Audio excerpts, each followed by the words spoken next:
Direction coefficients and conjugate directions का video number 3 है और डायरेक्शन कोफिशिएंट्स का भी वीडियो नंबर 3 है।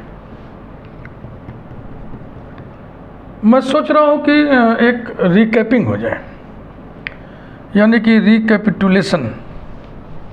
जो कुछ हम लोग पहले पढ़े उसको एक बार पुनरावृत्ति, उसका एक रिवीजन कर लें, क्योंकि छोटे छोटे रिजल्ट्स बड़े महत्व के हैं, सब आपको याद रखने होंगे। डायरेक्शन कोफिशिएंट्स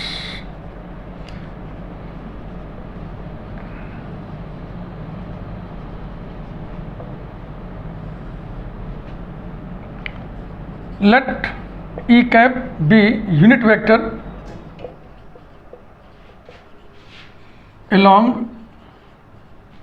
डायरेक्शन को डायरेक्शन भी उच्चारण अब करने लगे हैं लोग। along a direction such that E cap equal to L R1 vector plus M R2 vector। R1 vector R2 vector से आप परिचित हैं। Then the numbers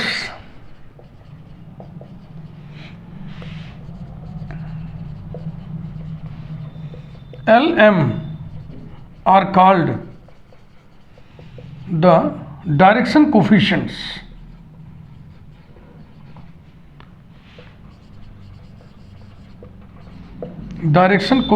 of the direction।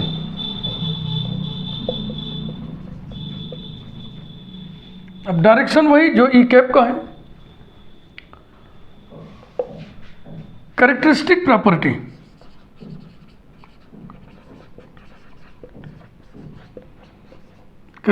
Property of direction coefficients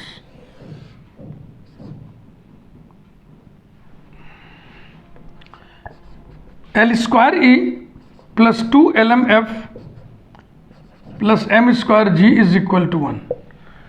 Due to this characteristic property, direction coefficients are unique।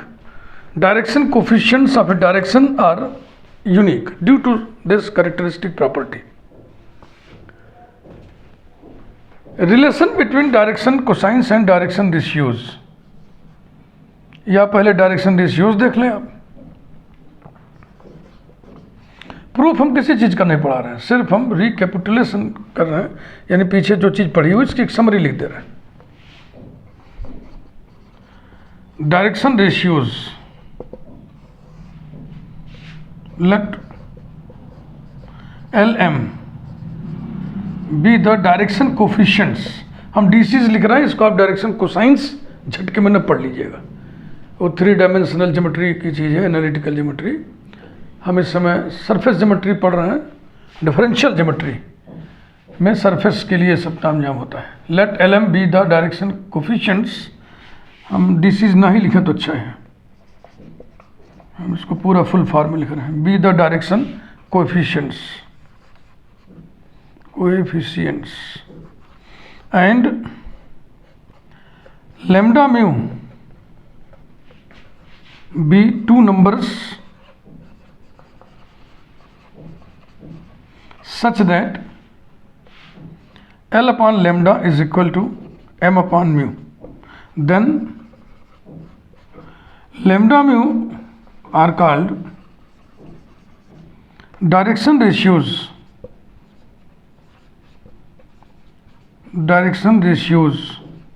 of the direction। जिस direction के direction coefficients LM है, उसी direction के direction numbers, direction ratios lambda mu कहलाएंगे, यदि L upon lambda is equal to M upon mu हो तो।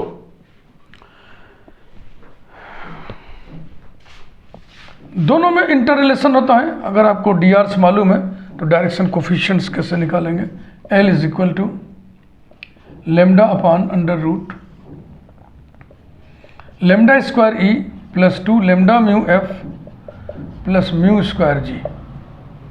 पहला डायरेक्शन कोफिशिएंट है और दूसरा डायरेक्शन कोफिशिएंट होगा mu upon under root lambda square E plus 2 lambda mu F plus mu square G. ये सब आपको याद रखने हैं, देखिए, इसलिए मैं इस वीडियो नंबर 3 में ही एक बार आपको मैं सब चीज़ दोहरा दे रहा हूँ। angle between two directions in terms of direction coefficients as well as in terms of direction ratios.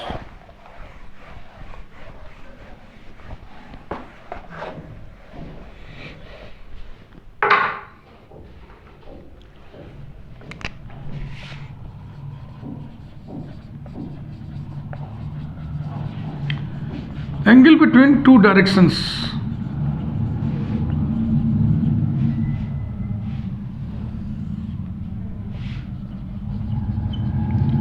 whose direction coefficients are Lm and L dash M dash.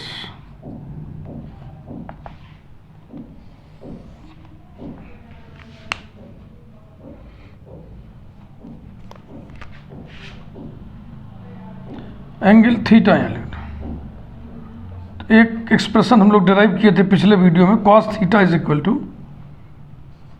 L L dash E plus L M dash plus L dash M multiplied by F plus M M dash G, और एक था sine theta के लिए, sine theta is equal to L M dash minus L dash M this whole multiplied by H. Are this correct results? मिला लिए? L L dash ई ठीक है, बिल्कुल ठीक है, और L M dash minus L dash M multiplied by H.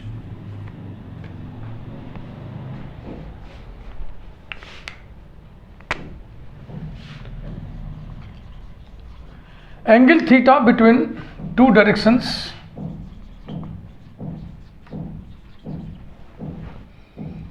whose direction ratios are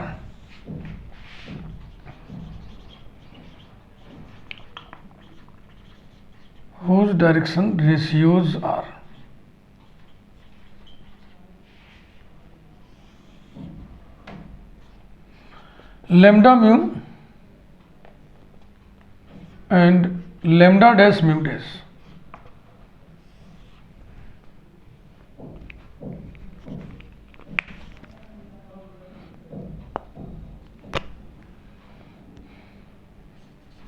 cos theta is equal to lambda lambda dash e plus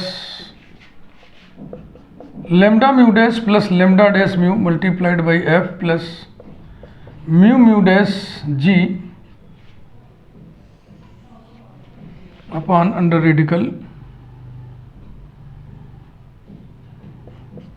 lambda square e plus 2 lambda mu f plus mu square g into under radical lambda dash square e plus 2 lambda dash mu dash f plus mu dash square g, और sign theta के लिए expression बनेगा lambda mu dash minus lambda dash mu this whole multiplied by h upon under radical lambda square e plus 2 lambda mu f plus mu square g into under radical lambda dash square e plus 2 lambda dash mu dash f plus mu dash square g।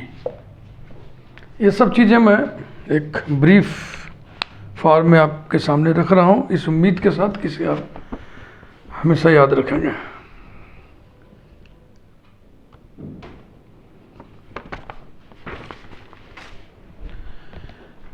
Condition for two directions to be perpendicular. Perpendicularity की condition हम cos theta से निकालते हैं, और parallelism का condition हम sign theta के expression से निकालते हैं।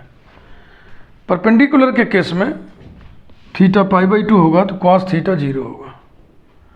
पैरेलल के केस में थीटा या तो 0 होगा, थीटा या तो पाई होगा। साइन 0 भी 0 होता है, साइन पाई भी 0 होता है, यानी साइन थीटा 0 ही होगा। Next,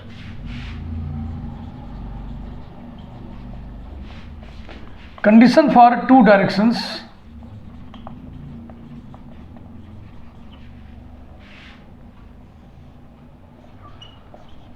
to be perpendicular.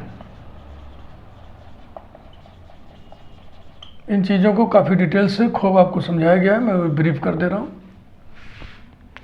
Briefing है ये, ब्रीफ नोट। तो कॉस थीटा 0 हो जाएगा ना, यानी कि ये हो गया L L dash E plus L M dash plus L dash M F plus M M dash G is equal to 0। एक ये हो गया और एक ये वाला। कॉस थीटा को 0 करेंगे, न्यूमरेटर 0 हो जाएगा। Lambda lambda lambda dash E plus lambda mu dash plus lambda dash mu multiplied by F plus mu mu dash G is equal to 0। Condition for two directions,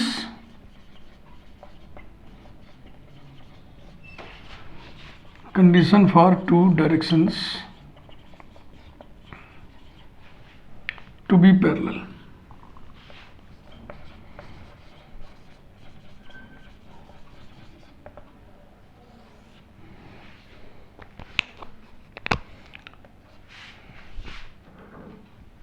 sign theta 0 हो जाएगा, यानी कि L M dash minus L dash M बराबर 0 हो जाएगा।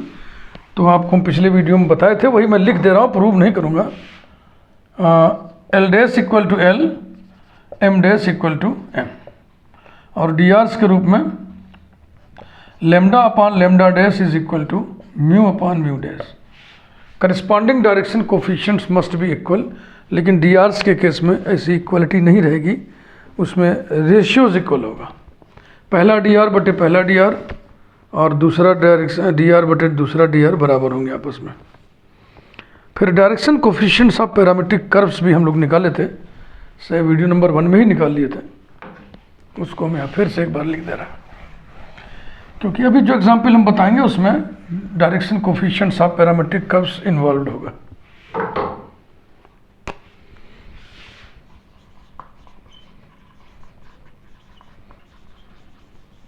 Direction coefficients of parametric curves, parametric curves.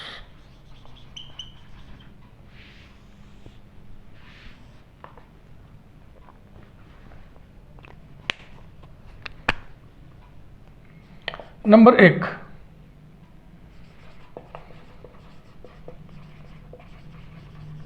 Direction coefficients of U curve, bracket में लिखिए, जिसका इक्वेशन क्या होगा, v equal to constant r।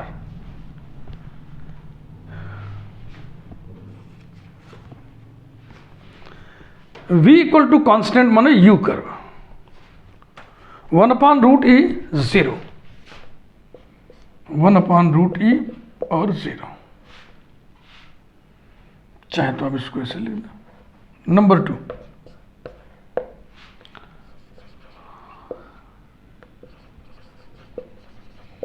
Direction coefficients of V curve,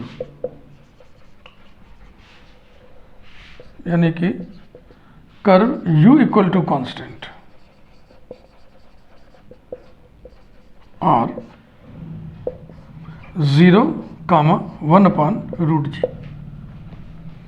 ये u equal to constant curve के लिए।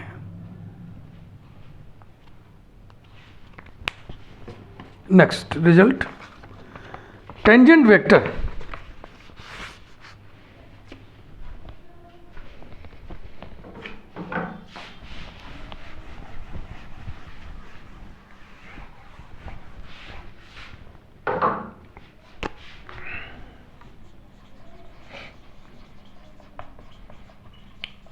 टेंजेंट नहीं, tangential vector.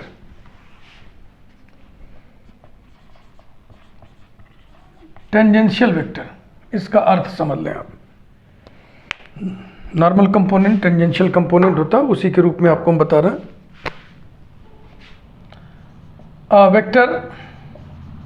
Vector A is tangential vector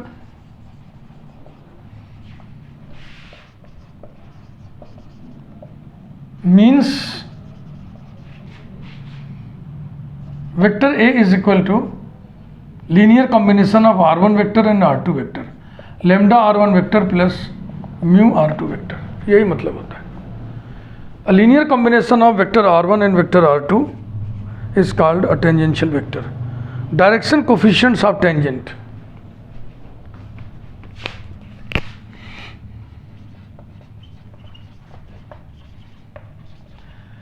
Direction coefficients of tangent. ये सारे रिजल्ट आपको बिल्कुल ही याद रखने होंगे. आपको एग्जाम देना है इसलिए याद रखना होगा. हम भूल जाएंगे कोई बात नहीं, देख लेंगे. आप क्या करोगे?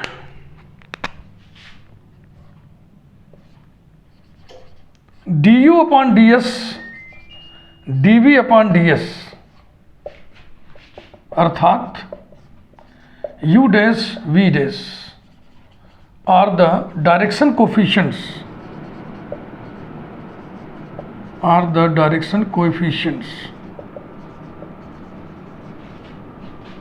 of tangent.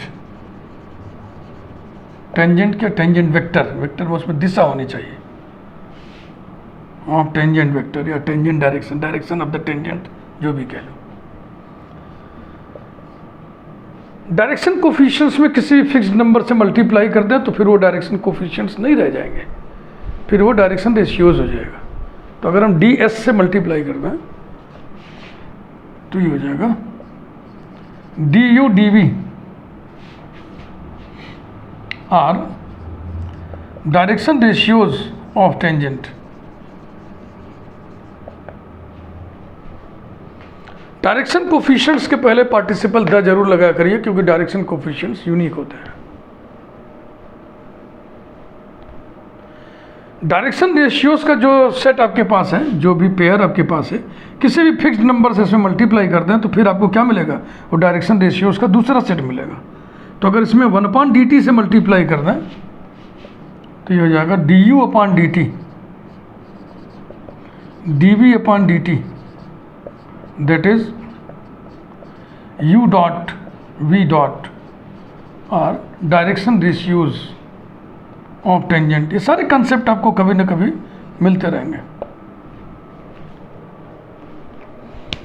और अब आइए हम एग्जाम्पल करें. पिछले वीडियो में एक एग्जाम्पल हमने किया था, दूसरा एग्जाम्पल आइए देखें.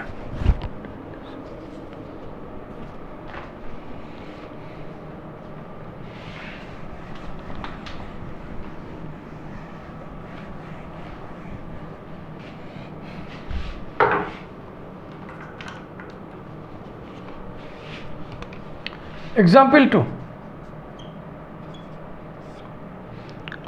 Show that the curves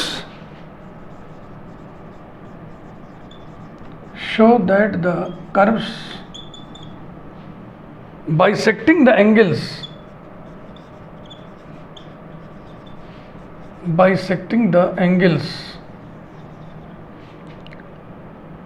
between the parametric curves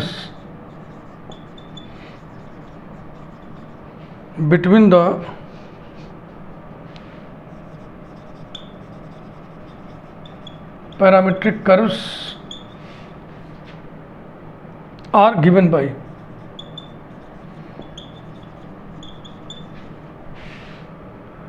E du square minus G dv square is equal to 0.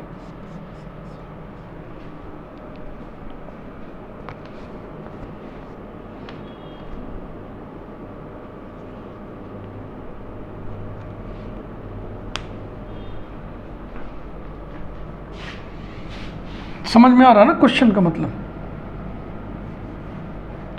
Parametric curves के बीच,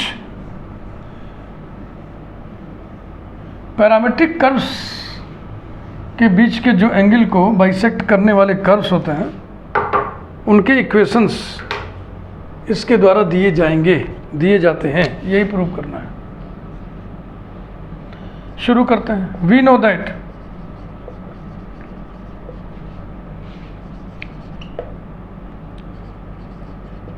direction coefficients of u curve, that is v equal to constant, are 1 by root e comma 0 comma and direction coefficients of V curve, that is the curve u equal to constant, are 0, 1 by root g.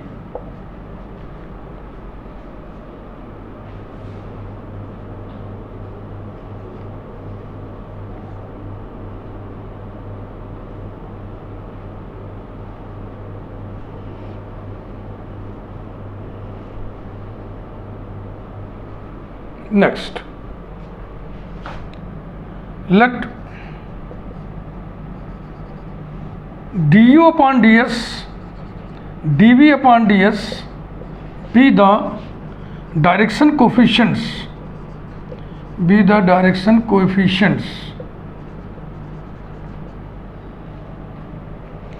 देखो दो curve के बीच का angle माने दोनों के common point पर tangents के बीच का angle,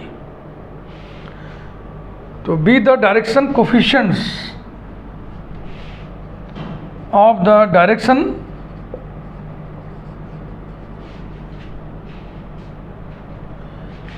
bisecting the angle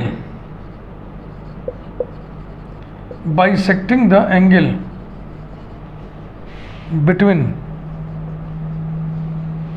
the parametric curves, बस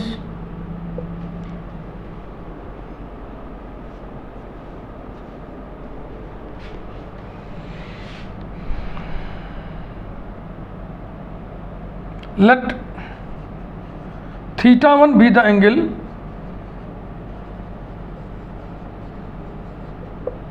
between the directions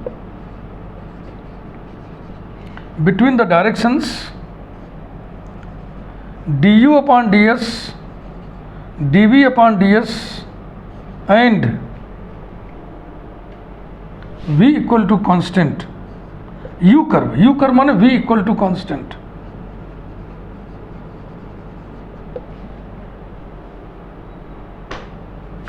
तो v इक्वल टू कॉन्स्टेंट न लिख करके u कर्व के हम यही लिख दें directions 1 upon root E comma 0, समझ रहे हैं ना।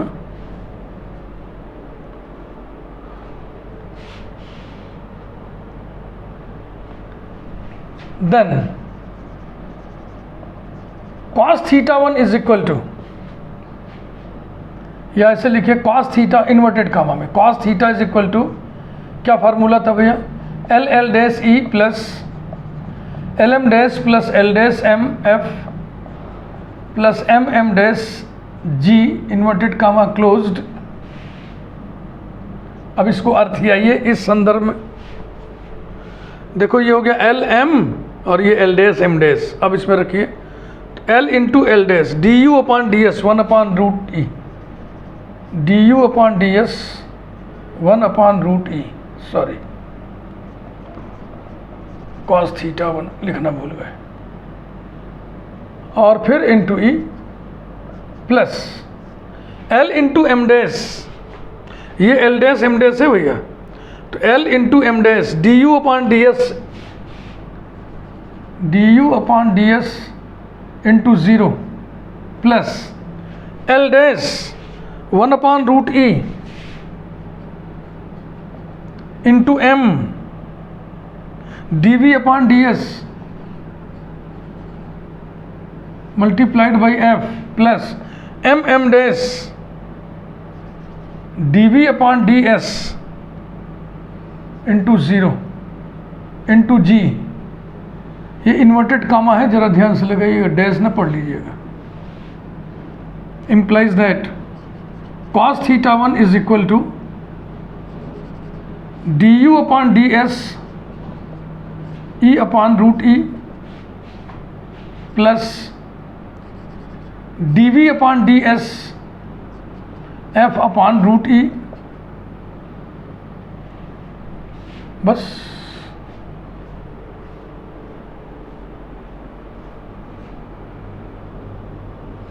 cos θ1 की वैल्यू आ गई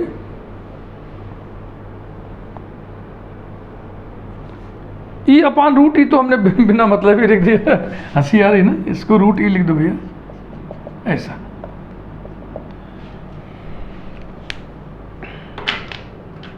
next, let θ2 be the angle between the directions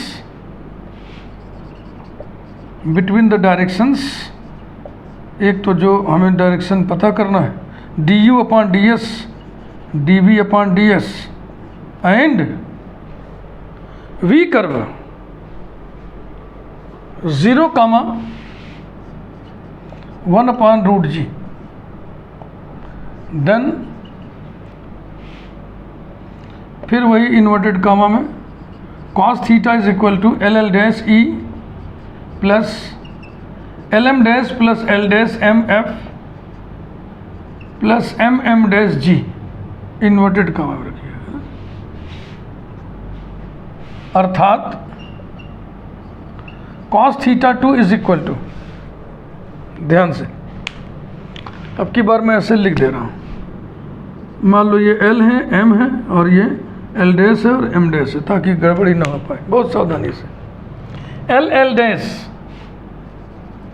D U upon D S into 0 into E plus L M dash D U upon D S into 1 upon root G plus L dash 0 into M D V upon D S bracket बंद multiplied by F plus M M dash D V upon D S into 1 upon root G. ठीक, काम हो गया, इसको हटा दिए। implies that cos theta 2 is equal to f upon root g du upon ds और यहाँ कुछ छूट रहा है ना, ये g लिखना भूल गए, plus root G D V upon D S. देखो आपने लिखा है कि माना ये डायरेक्शन कोफिशिएंट्स है उस डायरेक्शन के जो पैरामीट्रिक कर्व्स के डायरेक्शंस के बीच के एंगल को बाइसेक्ट करता है। तो आपने कहा कि माना थीटा 1 इसके और यू कर्व के बीच का एंगल है, माना थीटा 2 इसके और वी कर्व के बीच का एंगल है। It means theta 1 is equal to theta 2।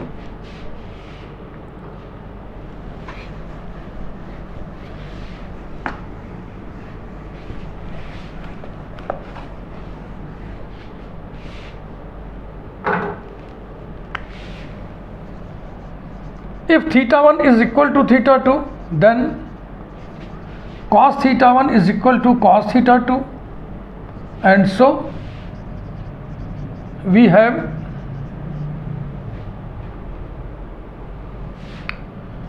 root e, ये लिख रहा हूँ, du upon ds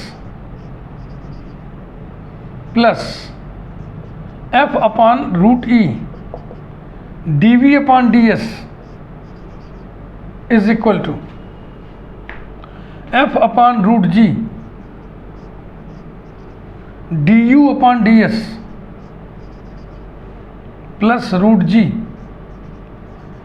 dv upon ds।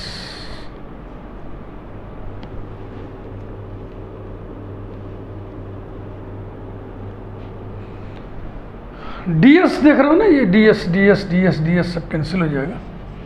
implies that root E D U plus F upon root E D V is equal to F upon root G D U plus root G D V multiplying by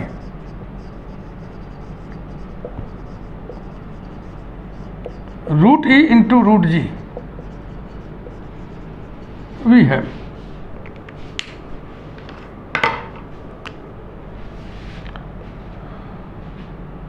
तो ये गुणा करेंगे तो जाएगा E root G D U plus F root G D V is equal to F root E D U plus ji root E D V implies that ये D U एक तरफ ले आइए, E root G minus F root E multiplied by D U is equal to G root E minus F root G D V. ध्यान से देख लें, E root G D you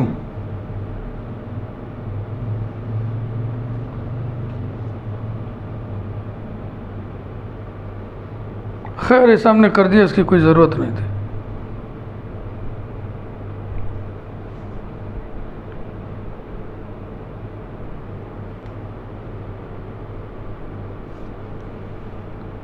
फिर इसमें प्रॉब्लम आ जाएगी कटने में, ई स्क्वायर जी ई G square आ जाएगा। ऐसे नहीं होगा भैया, ऐसे नहीं होगा, ऐसे ही रहने दीजिए। इसको पूरे को भी हम स्क्वायर कर दें सोच रहे हैं, E root G D U plus F root G D B.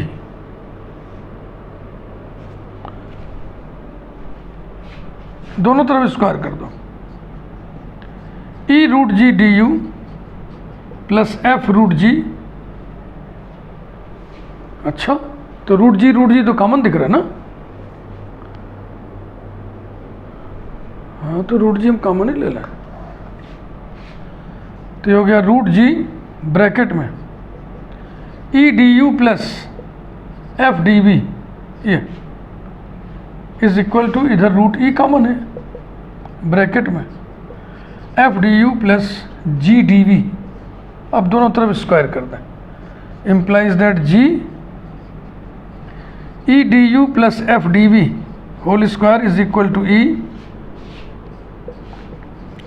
F D U plus G D V whole square, implies that G bracket में E square D U square plus F square D V square plus 2EF G E 2EF लिखो पहले, 2EF D U D V इतना is equal to E और bracket में F square D U square plus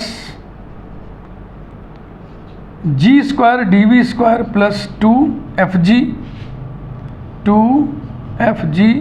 D U D V. देखो जो twice वाला है ना डी यू डी वी वाला, इस पर निकाल डालें जरा, 2EF जी इधर भी आ रहा है 2EF जी, तो ये और ये दोनों तरफ कैंसिल हो गया। अब डी यू स्क्वायर को एक तरफ, डी वी स्क्वायर को एक तरफ करना है, बस 2 लाइन में काम खत्म।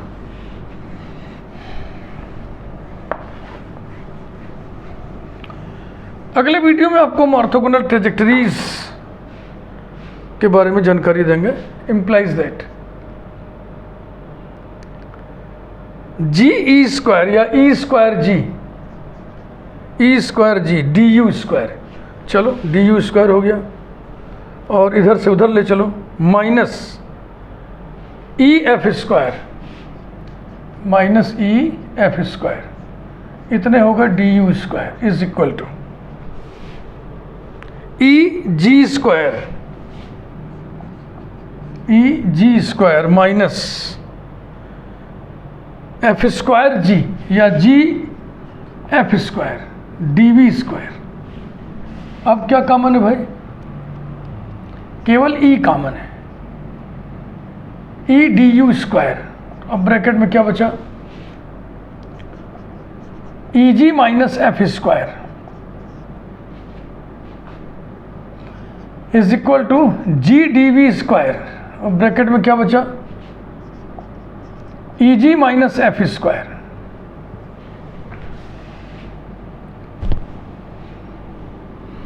देखो याद करो, first fundamental coefficients E F G, और हम लोग नोशन ऑफ एच गढ़े थे, एक नोटेशन गढ़ा गया था, एच बराबर under root E G minus F square, याद आ रहा है? E G minus F square, ये हो गया E D U square bracket में E G minus F square हो गया H square is equal to G D V square और ब्रैकेट में H square.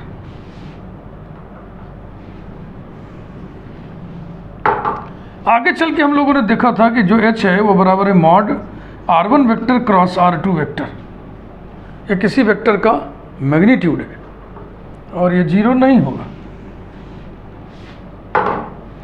So this implies that E D U square is equal to G D V square. Logic लिख दें, since h not equal to zero implies that E D U square minus G D V square is equal to zero. यही आपको prove करना था। Curves bisecting the angle between parametric curves are given by, last में ये लिख दिया जाए तो हमको लगता अच्छा लगेगा।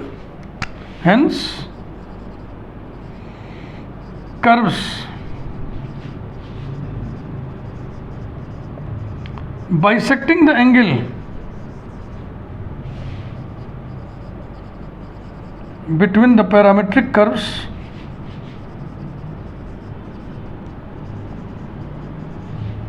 are given by